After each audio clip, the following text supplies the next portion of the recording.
Hello दोस्तों, आइए आपका स्वागत है एक नए वीडियो में। आज दर्पण के बारे में सीखेंगे कि दर्पण क्या है। तो दर्पण एक ऐसा शीशा है जो एक तरफ से पेंट किया हुआ रहता है, जिसको हम लोग आईना बोलते हैं।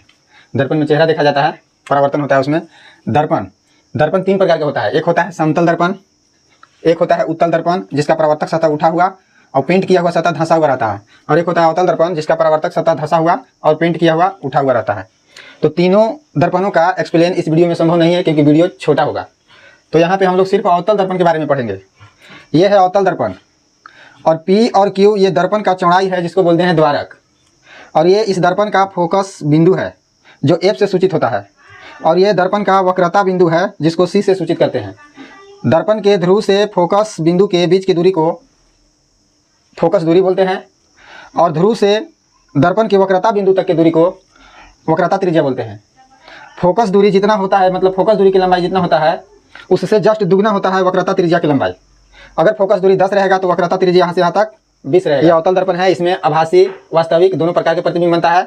यहाँ है फोकस दूरी, और फोकस बिंदु के बायां साइड वस्तु कहीं भी रखने पर प्रतिबिंब वास्तविक प्रतिबिंब बनता है और उल्टा बनता है।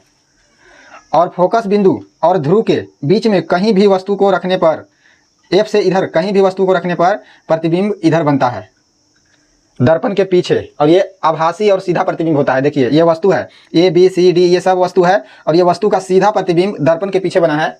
ये F और ध्रुव के बीच में रहता है वस्तु, तो ध्रुव से बायां साइड F यानी इसका फोकस दूरी माइनस में होता है, इसका फोकस दूरी माइनस में होता है क्योंकि ध्रुव से 6 प्रकार के इसमें प्रतिबिंब बनता है। वस्तुओं को 6 जगह रखने पर, इसको याद करने का सबसे सही तरीका है उल्टा। अनंत पे रखेंगे फोकस पे बनेगा, अगर वस्तु फोकस पे रखेंगे तो प्रतिबिंब अनंत पे बनेगा।